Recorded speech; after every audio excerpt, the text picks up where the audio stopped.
Ons gaan 'n kort gebed doen en dan kan ons wegspring. Ons Hemelse Vader, ja, dankie dat ons hier kan wees. Hierdie naweek, baie is bitter besig en ek glo nie een van ons wil op hierdie paaie wees as dit nie moet nie. Selfs dit wat ons die pad hiernatoe is al vol gevare en dinge wat ons lewens bedreig, maar ons is hier. U beskerm ons en ons dankie Here dat ons veilig hier is. Ons bid ook vir die wat op die pad gaan wees en is, ook van ons gemeente en van u kerk, Here, dat u ons almal sal beskerm, dat ons nog 'n dag kan leef onder mekaar en u koninkryk kan uitbrei. Here, dankie vir die geleentheid ook om u woord te kan voorbring vandag, om 'n boodskap te kan hê. Here, mag u woord ook deur my gebring word, hoe dit ook al sê, dit is u woord. Dit is geen mens nie, dit is altyd u woord. In Jesus naam, amen. Veerkragtig en geanker. Die wat die Bybels hierso het, wil die uitnooi om te blaai na Hebreërs 6 vers 11. Ons gaan lees vanaf vers 11 tot 20. En ek wil u vra om my maar te verskoon. My stem is nog steeds nie 100% waar hy moet wees nie. So ek gaan my kop 10 in plat hou, ek gaan net lees, ek gaan nie te veel probeer vandag nie. Daar's genoeg uitdagings, so ek gaan maar net die boodskap bring, en ek hoop dit is reg met u almal. Die boek Hebreërs is 'n brief wat gerig was aan 'n groep Joodse Christene, wat waarskynlik onder druk was om terug te keer na die Judaïsme, en waarsku hulle teen afvalligheid.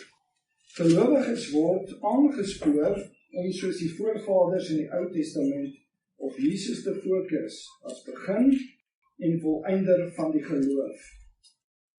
Ons lees dan Hebreërs 6 vers 11 tot 20. Vanaf vers 11. Maar ons verlang dat elkeen van julle dieselfde ywer mag toon om te kom tot die volkome sekerheid van die hoop tot die einde toe. Sodat julle nie traag word nie, maar navolgers van hulle wat deur geloof en lankmoedigheid erfgename van die belofte is. Want toe God aan Abraham die belofte gegee het hy, omdat hy by geen meerdere kon sweer nie, by homself gesweer en gesê, voorwaar, ek sal jou ryklik seën en jou grootliks vermeerder. En so het hy die belofte verkry nadat hy geduldig gewag het. Want mense sweer by een wat meer is, en die eed van bevestiging is vir hulle die einde van alle teespraak. Daarom het God, omdat hy nog kragtiger aan die erfgename van die belofte, die onveranderlikheid van sy raad wou toon, dit met 'n eed gewaarborg. Sodat ons deur twee onveranderlike dinge, waarin dit onmoontlik is dat God sou lieg, kragtige bemoediging kan hê. Ons wat ontvlug het, om vas te hou aan die hoop wat voorlê. En ons het dit as 'n anker van die siel wat veilig en vas is, en ingang tot die binnekant die voorhangsel, waar Jesus as voorloper vir ons ingegaan het. Hy wat volgens die orde van Melchisedek 'n hoëpriester geword het vir ewig. Ons, net soos enige skip, kan nie sonder betroubare ankers die uitdagings van die lewensreis aanpak nie. Veral in ons geestelike lewe wil ons weet dat ons aan iets of iemand vas kan maak. Hoor net weer hoe Hebreërs die ankers beskryf wat God laat sak het. Hebreërs 6 vers 17 tot 19 lees ons. Daarom het God, omdat hy nog kragtiger aan die erfgename van die belofte, die onveranderlikheid van sy raad wou toon, dit met 'n eed gewaarborg, sodat ons deur twee onveranderlike dinge, waarin dit onmoontlik is dat God sou lieg, kragtige bemoediging kan hê.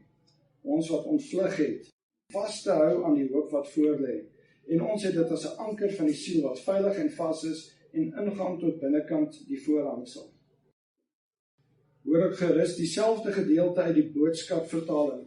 Ek hou van dit om partykeer terug te verwys na die boodskapvertaling. Die 1953 vertaling, niks verkeerd nie, King James, lief om dit te lees. Baie vertalings, maar ek glo nogal sterk aan bring 'n paar ander vertalings ook in. Die boodskapvertaling is vir my baie keer plat, bietjie van die kern wat verdwyn, maar as jy ietsie nie lekker verstaan nie, kan hy daai plat manier nogal gebruik om so 'n bietjie te sien wat is die bedoeling agter dit. So, ek gaan uit die boodskapvertaling lees vanaf vers 17. Daarom het God ook 'n eed geneem. Hy wou doodseker maak dat nie Abraham of sy nageslag sy twyfel dat hy sal doen wat hy beloof het nie. Daar is twee dinge wat soos 'n paal bo water staan en nooit verander sal kan word. Daar is die belofte van God en die eed wat hy geneem het. En God kan nie lieg nie. Ons wat aan God toe is om gered te word, kan daarom verseker weet dat God sy belofte sal hou. Om God so te vertrou is soos 'n geestelike anker. Dit gee ons lewe vastigheid en sekerheid. Dit verbind ons ook direk met God self in die heiligste van heilige plekke. Die vraag wat by my opkom is, hoekom wou God 'n eed sluit en 'n belofte maak teenoor Abraham? Hy het Abraham niks geskuld nie. Abraham was ook geen engeltjie nie. So hoekom het God dit goed gedink om dit te doen? Vers 17 sê dat God die onveranderlikheid van sy raad wou toon. Dit was 'n baie besonderse oomblik vir Abraham en dis ook vir sy nageslag wat ons insluit. God het dit goed gedink om vir ons te wys waar ons ankers kan laat sak, stewig vas in sy onveranderlikheid. Kom ons kyk ook na die verskil tussen 'n eed en 'n belofte. 'n Eed is 'n plegtige, dikwels wetlike of godsdienstige belofte wat met 'n beroep op 'n hoër gesag soos God of die reg bekragtig word, terwyl 'n belofte 'n persoonlike onderneming is om iets te doen. 'n Eed dra swaarder gevolge, soos strafregtelike vervolging vir myn eed, terwyl beloftes primêr op eer en vertroue gebaseer is. Die belofte en eed was 'n kontrak wat God gesluit het met Abraham. God het dus ook sy eer op die spel geplaas. En hoekom is dit nodig dat God sy onveranderlikheid aan ons bied? Want enige iemand en almal weet dat die lewe nie ophou gebeur nie. 'n Gewone dag kan baie uitdagings oor ons pad bring. Maar moeilike dae kan so storms voel. En dan is daar die dae wat soos 'n ton baksteen op ons af. Ek dink ons almal uit baie van hulle in hierdie laaste tye. Dis die dae wat ons ankers waar ons ankers behoorlik getoets word. Hebreërs 16 vers 33 lees as volg. Dit het ek vir julle gesê dat julle my vrede kan hê. In die wêreld sal julle verdrukking hê. Maar 'n goeie moed, ek het die wêreld oorwin. Dus, die storms is gewaarborg, maar die uitkoms is verseker. Ons het gewoond geraak aan 'n kultuur waar ons goeie uitkomste wil waarborg, soos byvoorbeeld ons beroepsbesluite moet altyd in die kol wees. Ons koop gou die volgende boek met 15 stappe na sukses vir daardie beter beroep. Ons sal studeer en leer wat ons moet, solank ons net vooruit kan kom. Ons vat ook geen nonsens van verkeersbeamptes nie. Ons weet mos, die man is al ewig dors, en daarom is dit mos net reg om vir hom ietsie te gee, om 'n koeldrankie te gaan koop, en natuurlik ook te vergeet van ons verkeersoortredinge. En as jy deesdae deur 'n bestuurskool vir jou lisensie gaan, kry jy 2 opsies vir die dag, wat jy gaan vir die toets. Die Tata met chance weergawe, waar jy self probeer, en die guaranteed weergawe. Ek wil net sê, ek het nou in die week toevallig direk daarmee te doen gehad. Ek probeer nou ook oor 'n 14 lisensie doen, en die ou het my nie eens die opsie gebied vir 'n Tata met chance. Hy het gesê, dit is guaranteed, en jy gaan meer betaal. Weet nie hoe mense daar in so land, wel, ons bly in Nederland, ja. Jy kan eerlik wees en reg probeer doen, en die kans staan om te slaag, of om te dop, of opsie 2 vat, wat vir jou die lisensie waarborg. Soos dit verduidelik word, is dit natuurlik nie oneerlik nie. Die toetsbeamptes sien net nie alles raak nie. Dit kos natuurlik ook heel wat meer vir die tweede opsie. ja, dan kan enige persoon wat al besigheid gedoen het in hierdie land, en veral met die staat, boeke skryf oor hoe omkopery nie geskimp word nie, maar op aangedring word. Ons moet eerder die soort transaksies vermy. Moet nie deel van die kortpad kultuur word nie. Ons dink amper instinktief aan 'n manier om die storms te vermy. Dawid het gedink, hy kan sy foute en probleme laat verdwyn, nadat hy oorspel gepleeg het met Batseba, en toe nog haar man laat doodmaak het. Maar in 2 Samuel 12 vers 7 tot 10 lees ons hoe Dawid aanhoor dat sy eie planne nie net slegte planne was nie, maar dat God homself nie sou oorsien nie.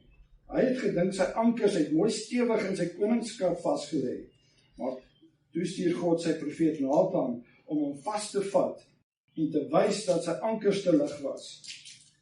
Hoor hoe Nathan hom reguit aanspreek.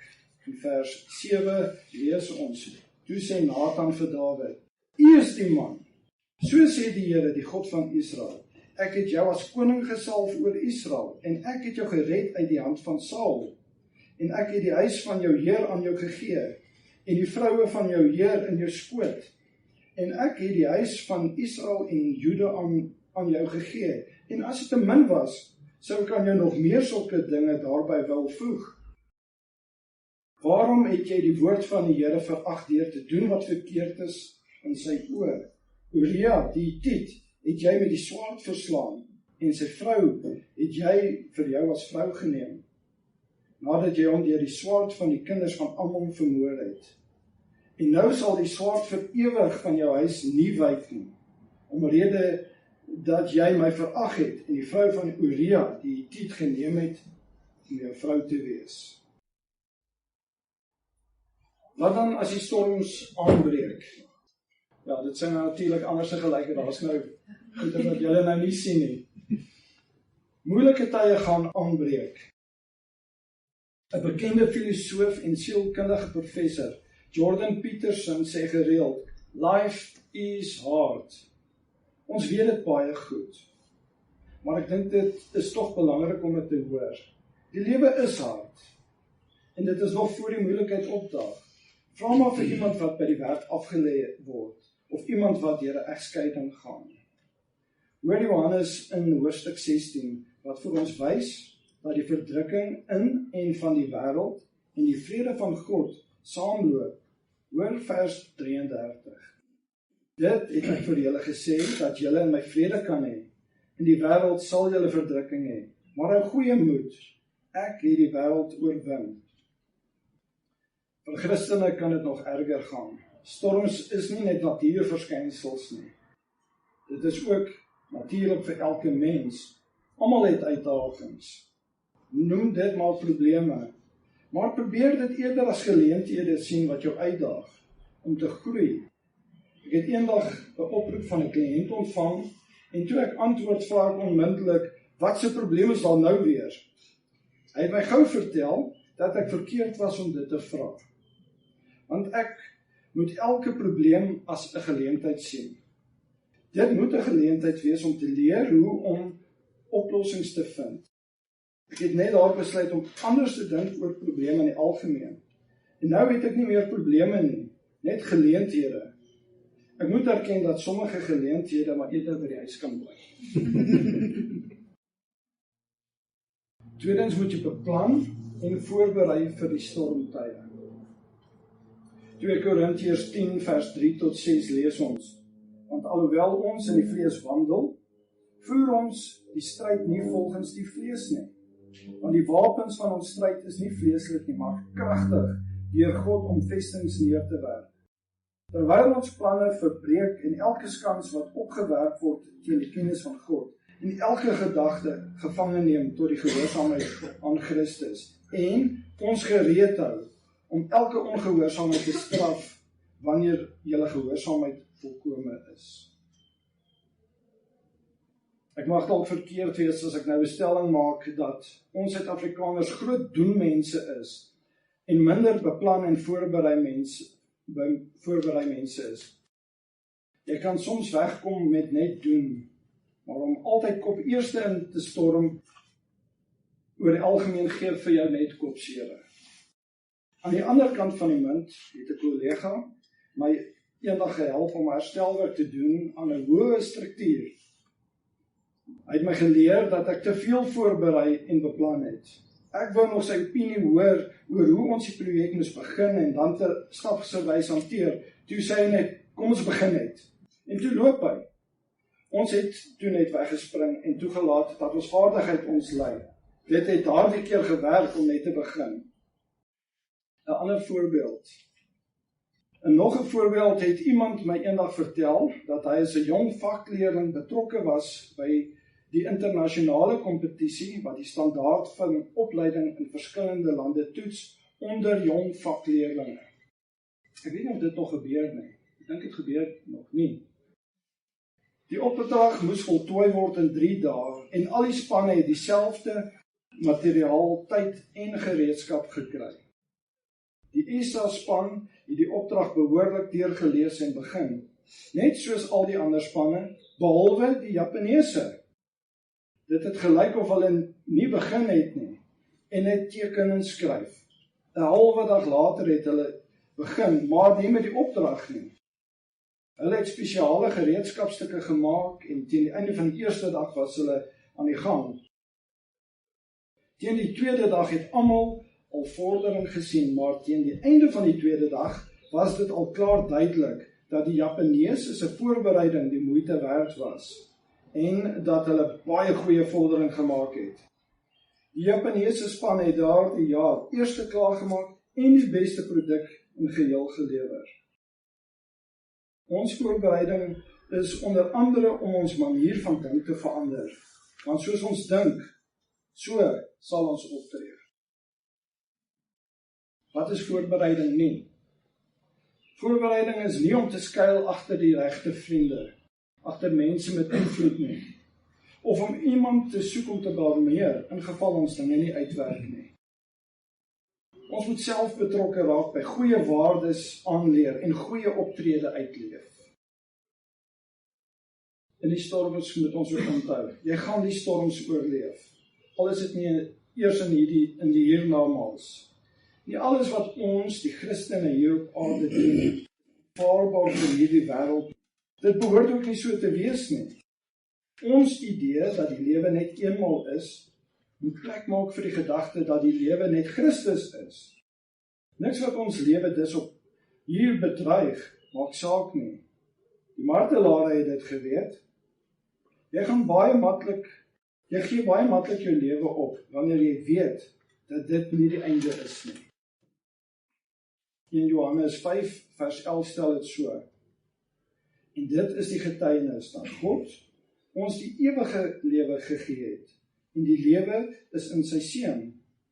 Hy wat die Seun het die lewe. Wie die Seun van God nie het nie die lewe nie. Gryp na Jesus se hand in die storm. Moenie na die geraas rondom jou luister nie. Wanneer ons op die storms fokus, sien ons Jesus wat na ons uitreik nie raak nie. Raak stil en sien Jesus weer raak. Vierdens is dit baie belangrik om in die storms die kommunikasielyne oop te hou. Paul Bunyan, wat Pilgrim's Progress geskryf het, was self 2 maal in die gevangenis. Hy het Pilgrim's Progress geskryf, juis toe hy die 2de maal in die tronk was. In die moeilikste tye het hy die meeste op die Bybel staat gemaak en gebid. Nes Paulus was die tyd in die gevangenis op die ou end die plek waar hy die geleentheid gebruik het om sy kommunikasielyne met God uit te brei en homself fyn in te gestel het met God. Dink aan 'n skip oor die oop see. Die storm slaan teen die kante en die ankers doen hulle werk. Dit is ook die tyd waar die 2-rigting radio's gebruik word om waardevolle inligting te kry wat bedoel is om die skip veilig deur die storms te kry. Hoeveel kere was Dawid nie in storms vasgevang nie? Al was hy in diep waters, en dat hy soms gedink sy einde was naby, het hy tog onthou dat sy redding begin het wanneer hy die kommunikasielyne met God laat werk het. Kyk byvoorbeeld hoeveel psalms hy geskryf het. In Psalm 34 vers 16 en 18 skryf hy: Die oë van die Here is op my, op die regverdiges, en sy ore tot hulle hulp geroep. Vers 18. Hulle roep en die Here hoor, en hy red hulle uit hulle benoudhede. Doen wat nodig is om in kontak te bly met God. Lees en bid asof jy dit nooit genoeg kan doen nie. Gryp 'n pen en begin skryf soos Dawid dit gedoen het. Moet net nie ophou kommunikeer nie. Onthou ek, daar is hulp. Romeine 8 vers 26 bevestig die hulp van God. En net so kom ook die Gees ons swakhede te help, want ons weet nie reg wat ons moet bid nie, maar die Gees self tree vir ons in met onuitspreeklike sigtinge. Ons hulp is altyd eerste van die Heilige Gees. Ons hoef nie eers oorboord te val voor ons hulp vra of aanvaar nie. As ons gou genoeg ons afhanklikheid van ons Skepper en Helper aanvaar, word ons ook deel van die hulpspan. Hoeveel keer was ons nie al die beste gehelp wanneer ons hulp aangebied het nie? Dis asof die saad van hulp skielik ontkiem en opskiet in ons gemoed.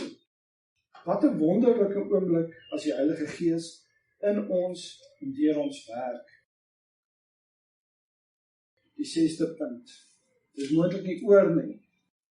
Geliefdes, verbaas julle nie oor die vuurgloed van vervolging onder julle, wat tot julle beproewing dien, asof iets vreemds oor julle kom nie.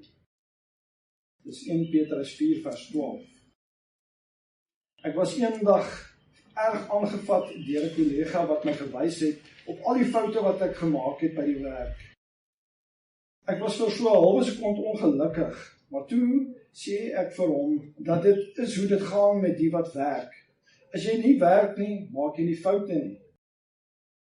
As jy nie betrokke is nie en niks doen nie, dan gaan jy waarskynlik nooit iets verkeerd doen nie. Vir ons wat as Christene betrokke is in die wêreld, gaan daar altyd aanvalle wees wat probeer om ons te laat sink. Dit sal ongelukkig nie ophou nie. Die wêreld is nie gepla oor hoeveel jy glo of doen vir die koninkryk of wat jy opoffer nie. As jy jou lewe oorgee aan Christus, word jy outomaties 'n teken. Dis nie onverwags nie. Hou aan om God te verheerlik. Ok, ek gaan hierdie ene moet ophou. Dit is hierdie ene is wat jy nie sien, dalk nie is, ok, die taxi is oorlaai, dit kan ons sien. Die ou staan agter op die taxi terwyl hy ry. Daar's 'n koei wat sy kop uitsteek by die venster wat nie daar is nie. En ja, wat is die vraag wat ons hier vra? Natuurlik het ek gedink, ek hoop daar's diesel in daai kan of petrol, want dit is net een van daai dinge wat 'n groot issue in ons lewens deesdae is. Dis Afrika, en hy ry aan die verkeerde kant van die pad. Die wêreld is soos 'n taxi in die verkeer. Ek noem dit die taxi-sindroom. Hoe klink die taxi-sindroom? Die gedrag van die taxi-bestuurders is onvoorspelbaar. Sodra jy jou kar aanskakel, word jy deur die taxi geteken. Hulle is daarop uit om jou dag om te krap. Hulle soek jou uit. En die ergste is, jy het dit nooit gesien kom nie, en glad nie verwag nie. Dus is jy onvoorbereid. Enige slegte gedrag en alle aantekens is geregverdig. En die einde, môre maak ons weer so. Ons moet nie so naïef wees nie. Beplan vooruit wat jou reaksie gaan wees. Hier wil ek ietsie vertel van Lebo wat saam met my gewerk het by 'n maatskappy. Hy het die een oggend by die werk aangekom, kop onder sy bo, baie omgekrap, en ek sê toe vir hom, Lebo, wat's fout? En hy sê vir my, kom kyk, en ek stap saam met hom na sy kar toe, en ek sien sy windskerm is in mekaar ingeslaan. Ek sê hom, en die? Hy sê, nee, is 'n taxi. En ek dink toe natuurlik, so hulle loop ook maar deur. Dis nie net wit mense of sekere mense nie, almal loop deur onder hulle. Ek sê nou wat het gebeur? Hy sê nee, hulle was in die verkeer en die highway het stil gestaan en die taxi het ingedruk en hy druk toe die toeter en hy wys hom 'n paar handtekens. Taxi het doodeenvoudig voor hom net gestop, knopkie uitgehaal, sy windskermstuk ingeslaan en verdwyn in die verkeer. Eenvoudig. Hy vra my toe, was ek verkeerd, Leon? Ek het hom net gevra, is jou windskermstuk in? Dit maak nie saak wat jy doen aan 'n taxi nie, hy gaan nie verander nie, jou toeter gaan nie hom oortuig nie. Jou windskerm gaan breek. Die probleem met moeilike tye. Ons vergeet wie aan die stuur is. Psalm 103 vers 13 lees ons. Soos 'n vader hom ontferm oor die kinders, so ontferm die Here hom oor die wat hom vrees. Bly kalm. Jy is nie op 'n boot sonder 'n eindbestemming nie. Nog nooit in die geskiedenis het God sy kinders deur storms laat gaan en net teruggestaan nie. Alles was voor die skepping onder sy beheer en sal tot in alle ewigheid binne sy beheer bly. Ons verstaan ook nie die waarde van moeilike tye nie. Matteus 5 vers 10 tot 12 gee vir ons troos in die stormtye. Vers 10: Salig is die wat vervolg word ter wille van die geregtigheid, want aan hulle behoort die koninkryk van die hemele. Salig is julle wanneer die mense julle beledig en vervolg en valslik allerhande kwaad teen julle spreek om my ontwil. Verbly en verheug julle omdat julle loon groot is in die hemele, want so het hulle die profete vervolg wat voor julle gewees het. Jakobus 1 vers 2 tot 4 voeg by die gedagte. Ag dit louter vreugde, my broeders, wanneer julle in allerhande versoekinge val, omdat julle weet dat die beproewing van julle geloof lydsaamheid bewerk. Maar die lydsaamheid moet tot volle verwerkliking kom, sodat julle volmaak en sonder gebrek kan wees en in niks kort kom nie. Ons ken weerstand in die land. Die Afrikaners staan bekend as die groep wat hard werk en planne kan maak, juis omdat die moeilike tye vir ons uitdagings is. Ons moet daardie selfde mentaliteit in ons geestelike lewe inbring en uitleef. Teenkanting moet ons aanvuur om 'n nouer verhouding met God te wil hê.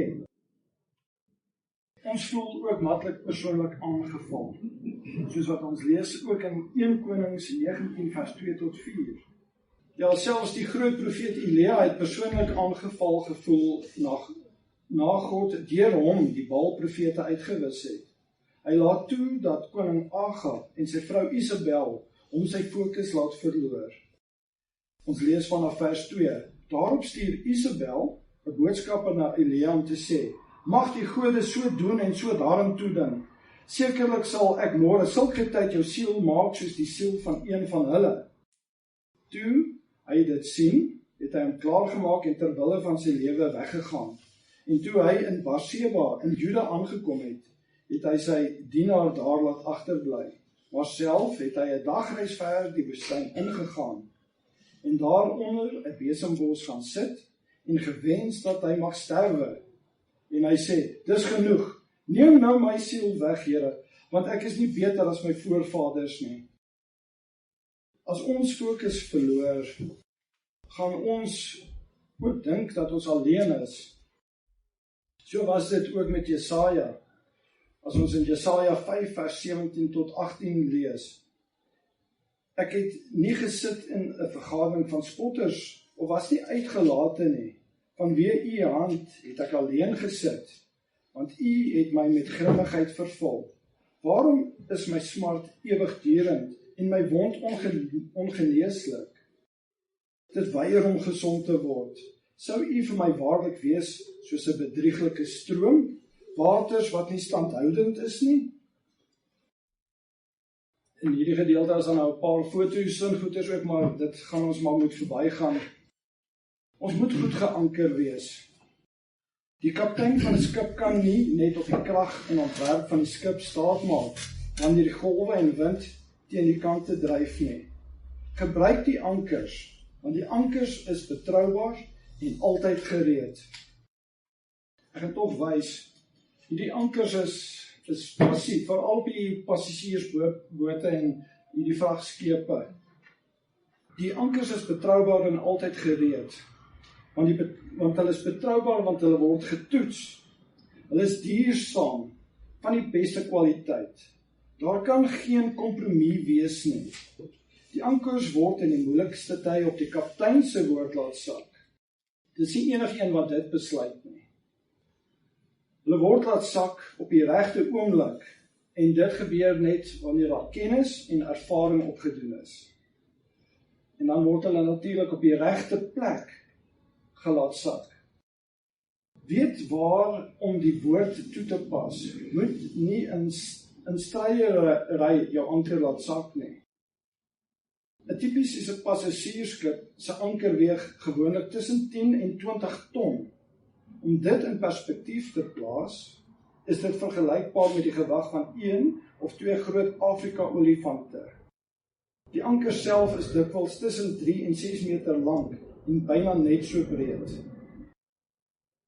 Ons lees in Psalm 111, vers 7 tot 8. Die werke van sy hande is trou en reg. Al sy bevele is betroubaar. Vasgestel is hulle vir altyd, vir ewig, uitgevoer in trou en opregtheid. God se woord is ook betroubaar en getoets. Gaan raak swaar in die woord en in die geloof. Ankers is ook sterk. Kyk na die skaal daarso. Elke skakel op sy plek. Voor installasie is daar 'n paar dinge wat gebeur met so 'n anker en die kettinge. Hulle gaan deur 'n breektoets. Hulle word nie net geïnstalleer nie. Ons word ook tot op breekpunt soms getoets. Maar ons moet onthou, dit bou ons karakter en gee ons selfvertroue. Weereens gaan ek na Jannie verwys, hy weet goed van NDT's en al daai goeders wat met vliegtye ook te doen het. Dit is wanneer daar gekyk word of daar krake is en enige swakpunte in die materiale. Ons moet kyk wanneer die krake in ons mondering is en ook daaraan self werk, sodat dit op die ou end gesertifiseer kan word. Die woord is ons sertifikaat. Glo en vertrou en beweeg in krag vorentoe. Jeremia 32 vers 17 lees ons. Ag Here, Here, kyk, U het die hemel en die aarde gemaak deur U groote krag en deur U uitgestrekte arm. Geen ding is vir U te wonderbaar nie. Ankers is ook veerkragtig. Ek gaan hierdie in nou wys.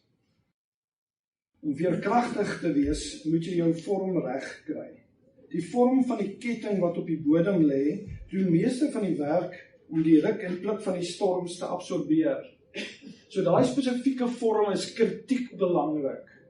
Om 'n stywe ketting te hê, is nie 'n goeie anker nie, of 'n ankerposisie nie. Ek sal, gaan dit nou nie kan demonstreer nie. Soos wat die storms trek, is daar beweegruimte, sodat die ketting sy werk kan doen, en dan natuurlik die gewig van die ketting ook alles speel saam om die skokke te absorbeer. As die geestelike aanvalle kom, is die kennis van die woord en die vertrou in God se almag, die veerkragtigheid wat die spanning absorbeer. Jy word veerkragtig as jy tyd spandeer in gebed. En jy het daarvan gepraat, dat ons moet aanhou bid, vir mekaar en vir onsself ook. Ons moet tyd in stil gebed en tyd in loopgebed spandeer. Ek noem dit loopgebed, want dit is wat ons moet doen deur die dag. As ons 'n moeilike tyd het, goeie tye ook, loop en bid.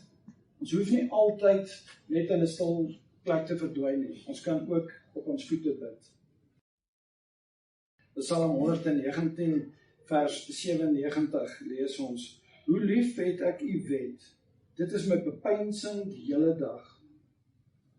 Ek dink dit is iets wat ons vir onsself nogal moet aanleer en eintlik toepas. En dan moet ons, wat die ou mense genoem het, boeke vat. Lees alleen en lees ook as gesin. Lees ondersoekend. Ek dink dis waar ons gemeente, die Berea gemeente se ons slogan sê dit juist, ons ondersoek. Psalm 119 vers 47 tot 48 lees ons. En ek wil my verlustig in u gebooie wat ek lief het. En my hande ophef na u gebooie wat ek lief het. En u insettinge oordink. Hierdie gaan 'n moeilike een wees om te wys. Hy's 'n bietjie klein geprint. Wat dit op neerkom is, 'n ketting het ons altyd gedink aan as daai Popeye kettings wat hy op sy skouer gehad het, het toe, hy val en daar lê hy en hy's net te swaar om te beweeg. Vandag se ankers werk anderste. Hy het die ketting en dan het hy twee punte wat kan beweeg, kan pivot op daardie punt. En soos wat die storm strek, grou hy in en dan op die ou end byt hy behoorlik vas. Dit is maar wat hierdie gedeelte of hierdie prentjies voorstel en hy grou behoorlik vas. Meer spanning, dieper grou. Die kaptein kan nie net op die krag dit klaar. Die lengte van die ketting raak ook nie gou op in met die ankers nie. Dieper water en erge storms vereis meer ketting. Al raak die ketting nie die bodem nie, werk hy nog steeds goed. Die kettings is dikwels swaarder as die anker self.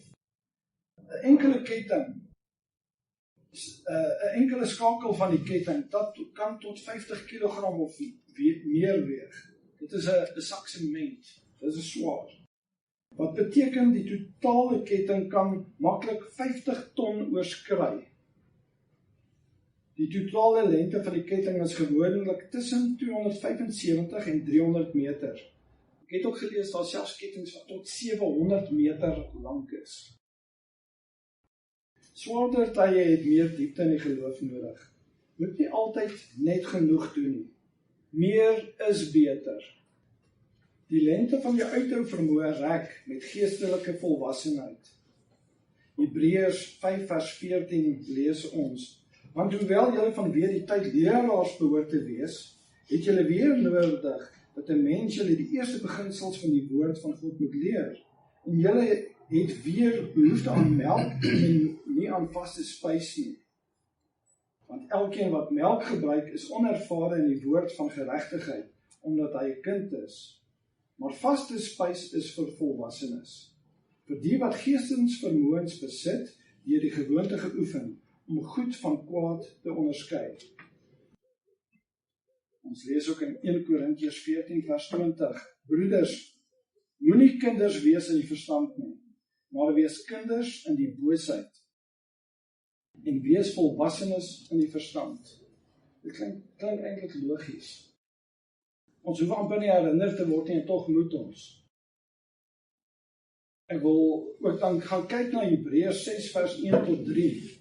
Ek gaan uit die boodskapvertaling weer lees, net vir my duidelikheid. Laat ons nou nie in die wegspringblokke bly sit, deur vas te steek by die heel basiese dingetjies wat ons oor Christus geleer het nie. Kom ons praat 'n bietjie oor dinge wat vir groot mense in die geloof bedoel is. Ons het al genoeg gepraat oor hoe ons dinge moet laat staan wat op die geestelike dood uitloop, of dat ons maar net op God moet vertrou. Ek gaan ook nie weer die doop of die handoplegging bespreek nie, en nie weer 'n keer vir julle vertel dat ons uit die dood lewendig gemaak word, of dat God die ongelowige mense gaan straf nie. Vers 3, laat ons 'n bietjie oor dieper dinge praat, as God wil. Opsomming. 'n paar kort gedagtes. Is jou anker uit? 'n anker op die dek help nie in 'n storm nie. Jy moet vertroue op God plaas. Is jou anker vas in die sand en die rots ingegrawe, of lê jou anker op die bodem se oppervlakte? Moenie jou hoop op geld of gesondheid plaas nie. Bou dit op die onveranderlike woord van God. Hanteer die spanning.